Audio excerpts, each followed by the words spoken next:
देखिए, आज हम आपको पढ़ाएंगे पंचकर्म। पंचकर्म पढ़ाने के लिए इससे पहले आप समझिए, बहुत सी पैथियां हैं जो रोग का उपचार करती हैं, जैसे physiotherapy, panchakarma, naturotherapy, electrotherapy. There are so many pathies. कुछ तो अंदर दवा खिलाने के बाद असर करती हैं, कुछ ऐसी दवाएं जो अंदर कुछ खिलाना पिलाना नहीं विशेष, और बाहर से बाहर ही जो शरीर की सर्विस कर देने से और बहुत से रोग ठीक हो जाते हैं। और ये जो पंचकर्मा पद्धति है ये बहुत ही इफेक्टिव है, और आयुर्वेद या किसी भी औषधि को लेने से पहले अगर आप पंचकर्मा करा लेते हैं तो निश्चित ही आपको ज्यादा लाभ मिलता है वनस्पति उसके, आप बिना पंचकर्मा के दवा लेते हैं। इससे शरीर का शोधन हो जाता है, इससे नाड़ियां शुद्ध हो जाती हैं, इससे एलिमेंट्री कैनाल शुद्ध हो जाती है, इससे ब्लड साफ हो जाता है, इससे टॉक्सिन्स निकल जाती हैं। तो जैसे गाड़ी की सर्विस होती है वैसे गाड़ी का सर्विस होने के बाद पिकअप बढ़ जाता है, वैसे इस शरीर का पिकअप बढ़ जाता है। आप विचार करिए कि आप अपनी गाड़ियों का कितने दिन में सर्विस करा लेते हैं, और सर्विस क्यों कराते हैं? भाई उसके जो एयर फिल्टर है वो चौक हो जाता है, जो उसमें तेल है वो गाढ़ा हो जाता है और उसकी लुब्रिकेंसी खत्म हो जाती है, और बहुत से पॉल्यूशन उसमें इकट्ठे हो जाते हैं, उसके अंदर पंजर ढीले हो जाते हैं गाड़ी को। तो उसे ठीक करने के लिए आप साल में लगभग अवश्य करा लेते हैं सर्विस, गाड़ी को ठीक रखने के लिए। तो ये जिसमें आप लोग बैठे हैं शरीर में, ये भी तो गाड़ी है। आप लोग सही नहीं है, शरीर आपकी गाड़ी है, तो इस गाड़ी की भी सर्विस करानी चाहिए। ये है पंचकर्मा। तो इसको वैसे तो अनेकों तरह से लोगों ने से कह दिया, कुछ मनमानी तरीके से कुछ चला रहे हैं। लोगों को शास्त्र का ज्ञान न होते हुए भी वो पंचकर्मा करा रहे हैं।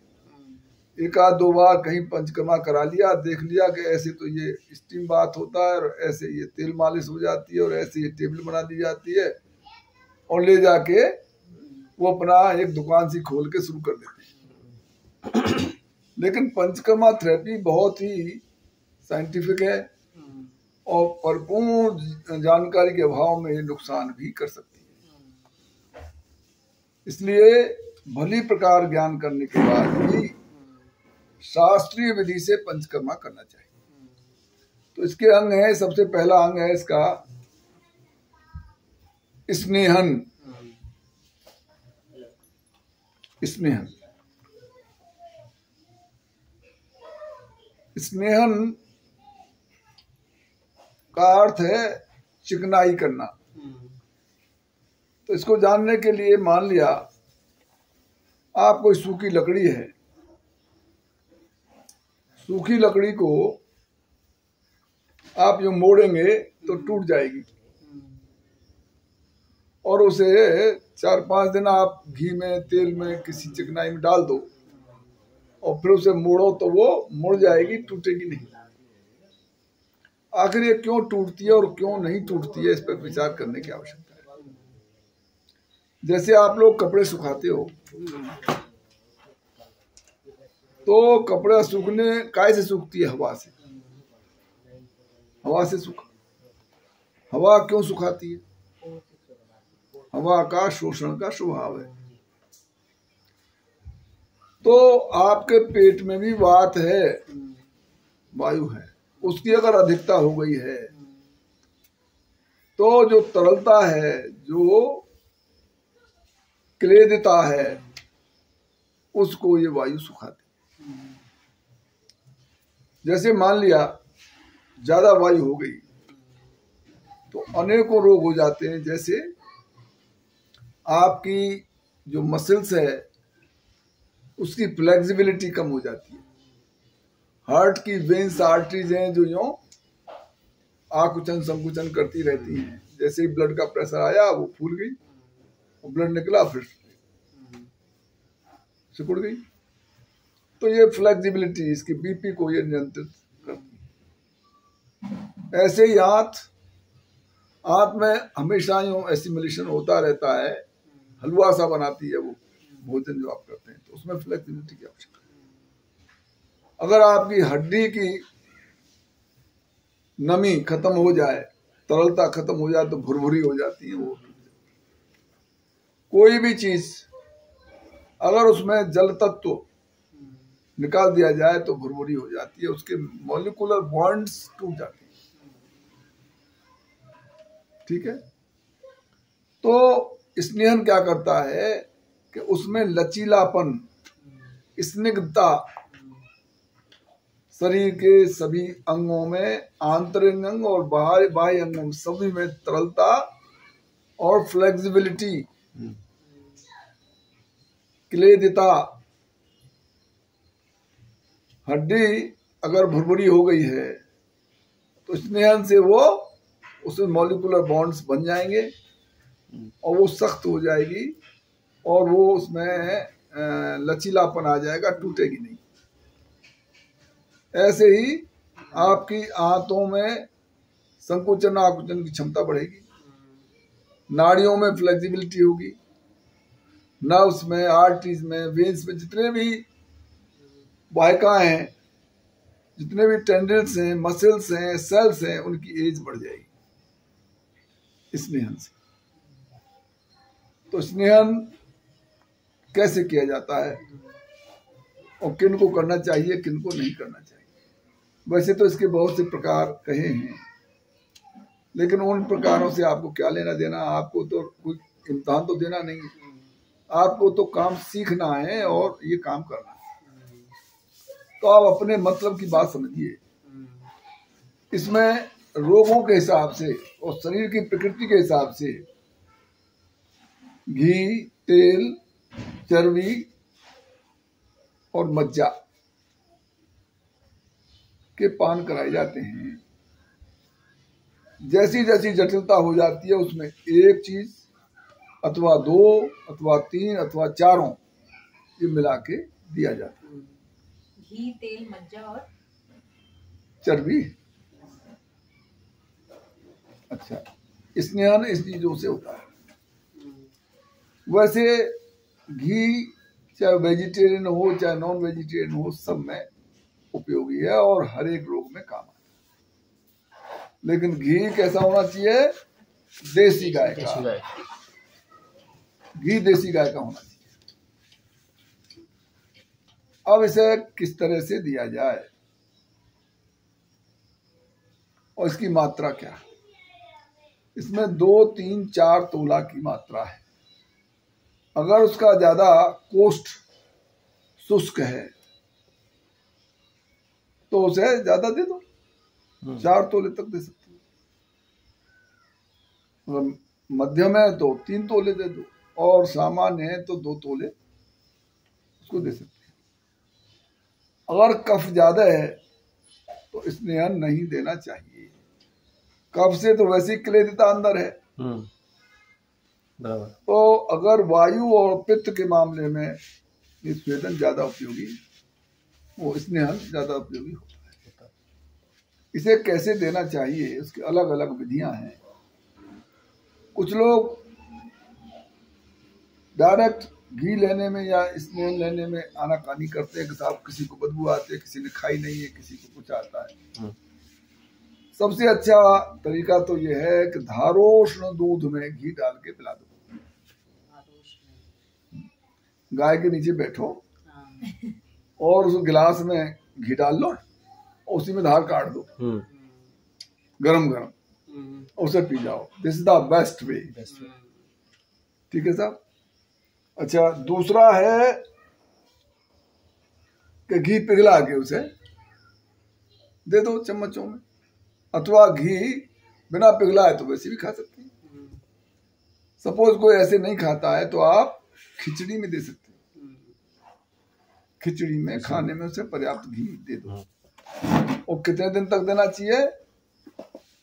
3 से 5 दिन तक। अगर ज्यादा दिन दोगे तो फिर वो आम बात हो जाएगी, स्नेहन के लिए नहीं हुआ। ठीक, स्नेहन आ गया समझ में आपके में? और इसमें अगर विस्तार से समझना चाहते हो तो इम्तहानों के लिहाज से तो और तरीका है, उसे मैं आप बुक से समझा दूं, लेकिन ये आप लोगों के लिए स्नेहन पर्याप्त है।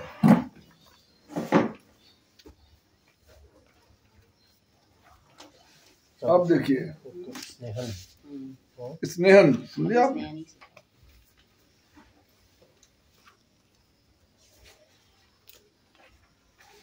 अब इसमें कुछ परेशानियां आ जाती हैं। धारोष्ण दूध मतलब उसी समय निकालो और उसी समय घी डाल के पिला दो। हाँ, तो दूध को उबालना नहीं उबालना। मनुष्य को ये चारों से थोड़ा थोड़ा सूर्योदय होने पर पीना चाहिए। स्नेहन की 2 योनियां उत्पत्तियां कही जाती हैं, एक स्थावर और दूसरी जंगम। स्थावर तो है वृक्षादिकों के तेल और जंगम है घी, बसा और मज्जा। उनमें से जैसा रोग वैसा इस्तेमाल करना चाहिए। 2 योनियां कौन सी है बताइए? अरे जंगम और स्थावर, जहां से उत्पत्ति होती है इनकी स्नेहन की।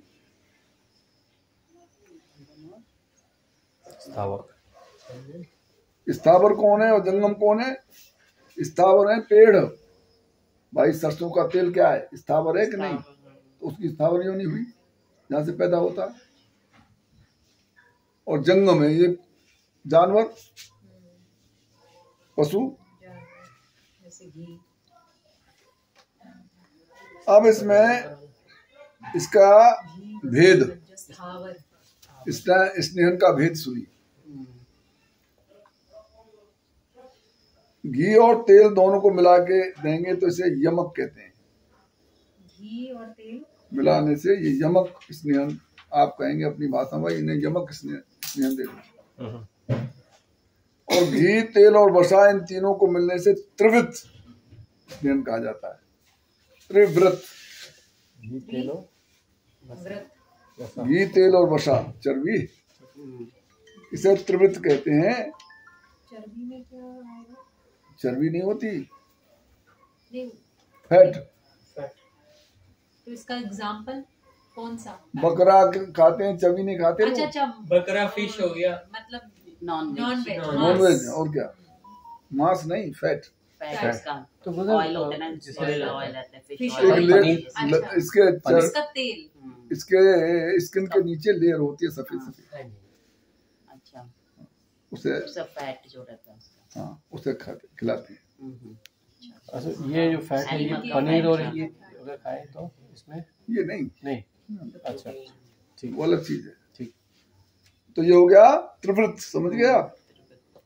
और घी, तेल, वसा और मज्जा, इन चारों को मिलने से महान, यमक, त्रिवृत और महान, ये 3 तरह का हो गया। एक तो स्नेहन, सीधा सीधा घी पिलाओ, स्नेहन। 2 खिलाओ, कौन सा? घी और तेल, तो यमक। और घी, तेल और चर्बी खिलाओ तो त्रिवृत। और घी, तेल, चर्बी और मज्जा खिलाओ तो ये महान स्नेहन हो गया। स्नेहन 3 दिन, 4 दिन और 5 दिन और विशेष परिस्थितियों में 6 दिन तक ही पीना चाहिए। और अगर 6 दिन के बाद खिलाया जाता तो सात्म हो जाता है, सातम्य यानी सामान्य हो जाता है, फिर वो एज ए स्नेहन नहीं माना जाता। अब इसका स्नेहन की मात्रा, वातादि दोष, जठराग्नि और अवस्था, इनका बलाबल विचार करके घी आदि स्नेहनों को हीन, मध्य और ज्येष्ठ मात्रा के हिसाब से प्रयोग में लाना चाहिए।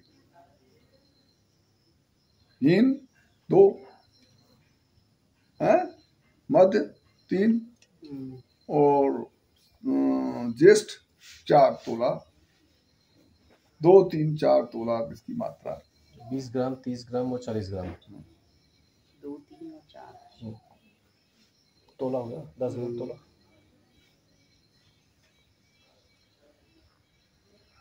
अच्छा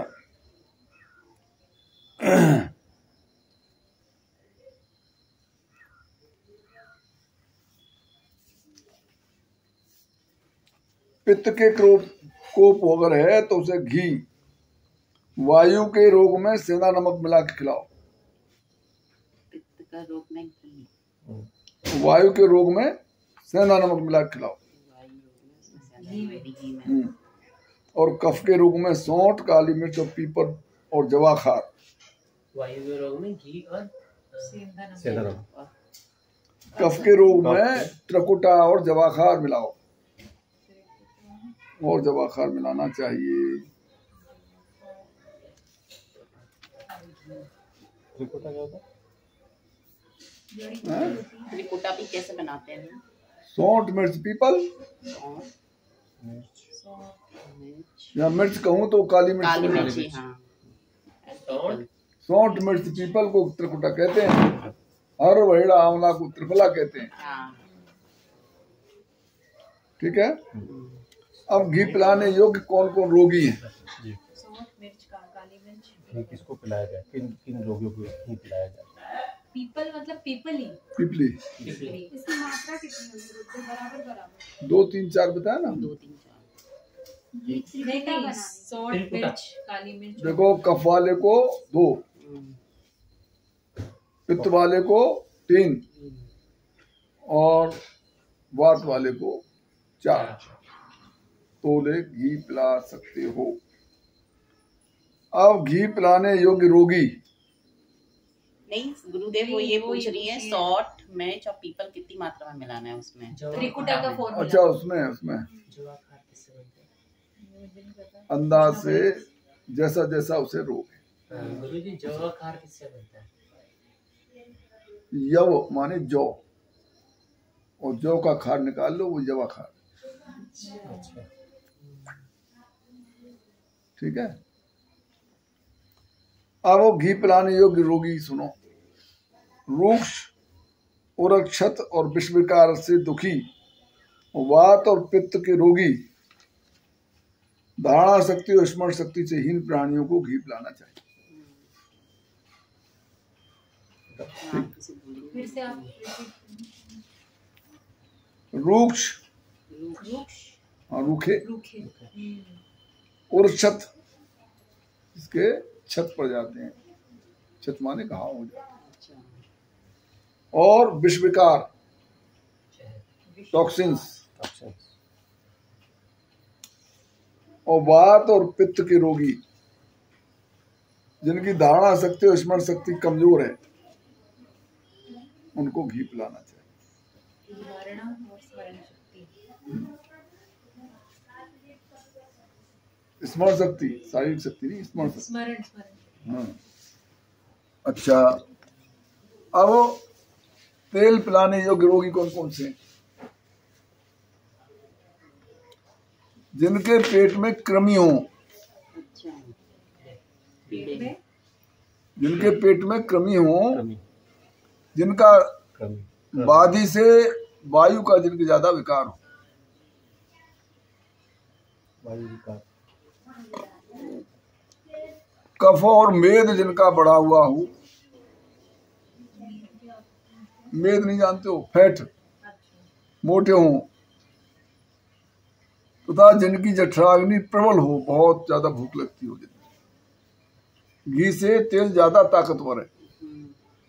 अच्छा, जिसकी जठराग्नि, हाँ, जठराग्नि प्रबल हो, उन प्राणियों को तेल पिलाना चाहिए। कौन सा तेल गुरुदेव? सरसों का खाने योग्य तेल। अच्छा, और अरंडी का तेल भी पिलाते हैं ना, तो वो दूसरी चीज है। अच्छा, वो विरेचन में आता है।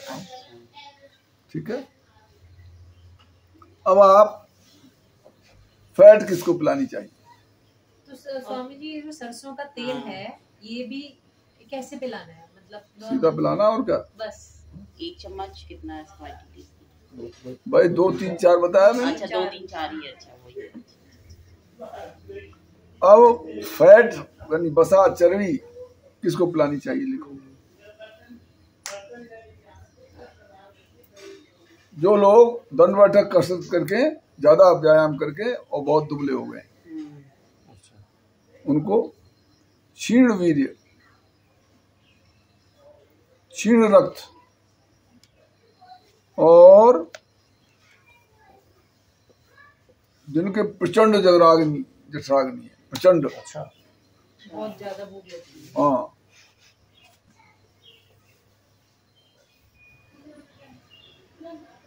और वायु बहुत बढ़ी हुई है, उनको आप चर्बी दें।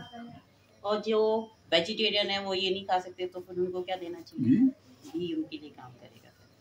या टेरियन का काम नहीं चलता, या तो दवा चलती है भाई, जैसा रोग वैसा।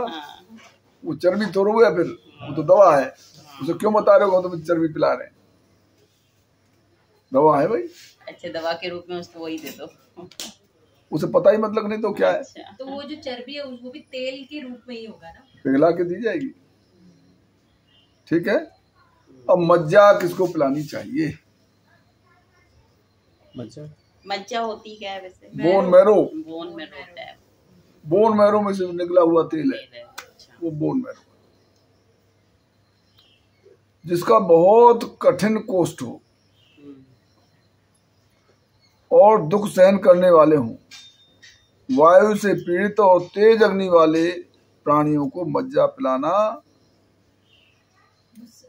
शुरू से रिपीट आप करना वो स्वामी भी जी, है? आप फिर से एक बार। बहुत कठिन कोष्ठ वाले, वायु से पीड़ित, दुख सहन करने वाले, वायु से पीड़ित और तेज अग्नि वाले, जठराग्नि बहुत तेज हो, उन्हें मज्जा पिलाना चाहिए। और घी तो सबको पिलाना चाहिए, घी तो सबके लिए। कोस्ट मतलब क्या होता है? और जठराग्नि जिनकी बड़ी हो। कोस्ट मींस क्या होता है? कोठा। कोठा, कठिन कोस्ट। अच्छा पोस्ट गर्म, अब भैया कब पिलाना चाहिए, स्नेहन का समय क्या है, पोस्ट मतलब मेरी बात किस समय पिलाना चाहिए? कोष्ठ कोस्ट क्या होता है पहले गुरु जी? कोस्ट को कोस्ट समझा दीजिए। कोठा, कोठा क्या? अरे तुम्हारी आमास है। आमाशय है।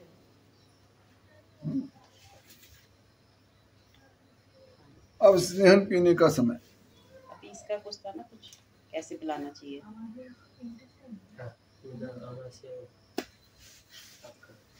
फिर से बोल एक बार।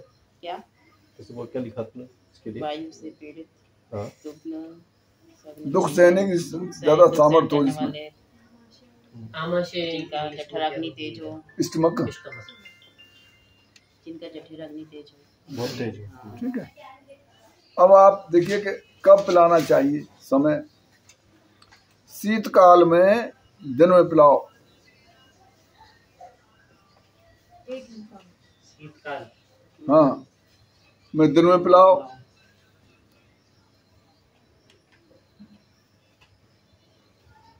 और गर्मी में रात को पिलाओ।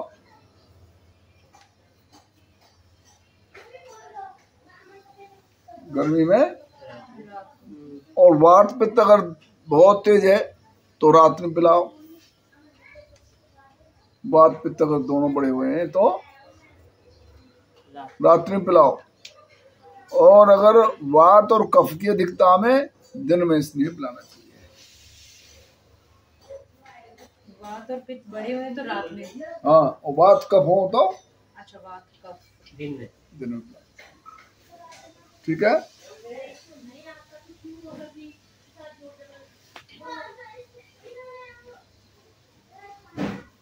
अब अनुपान क्या क्या होना चाहिए। जब घी पिलाओ तो उसके साथ गरम गरम बाद में पानी पिलाओ। घी के साथ गरम पानी। तेल के बाद में यूस जानते हो? नहीं। सूप। अच्छा, तेल पिलाना है तो सूप के साथ पिलाओ। तेल पिला दो, बाद में सूप पिला दो। तेल के साथ सूप। सूप और सभी सूप पिला सकते हैं सर, चर्बी के कोई साथ भी सूप पिला सकते हैं। और क्या, चर्बी के साथ हॉट एंड सॉफ्ट। चर्बी और मज्जा के साथ चावल का माड़ पिलाना चाहिए। अच्छा, चावल का माड़। चावल का माड़। चर्बी और मज्जा। वसा,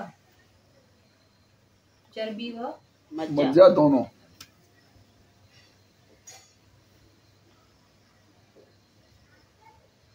भी गरम। और अगर मैं बालक है नहीं पी रहा है या ऐसा कोई रोग है जो पीने में आनाकानी कर रहा है तो चावल में डाल के खिला दो, ठीक है। माड़ वाला चावल खिला दो फिर। हाँ हाँ खिला सकते, कैसे पिला दो, खिला दो उन्हें।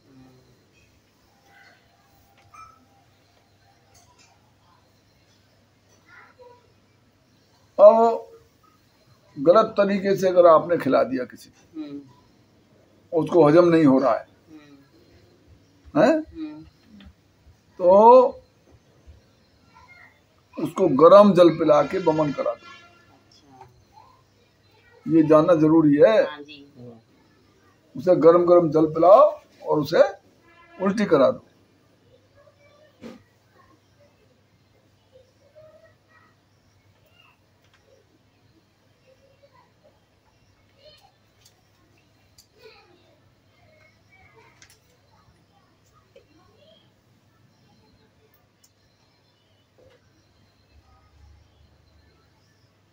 किन रोगियों को स्नेह पान कराना चाहिए, नहीं कराना चाहिए, अयोग्य।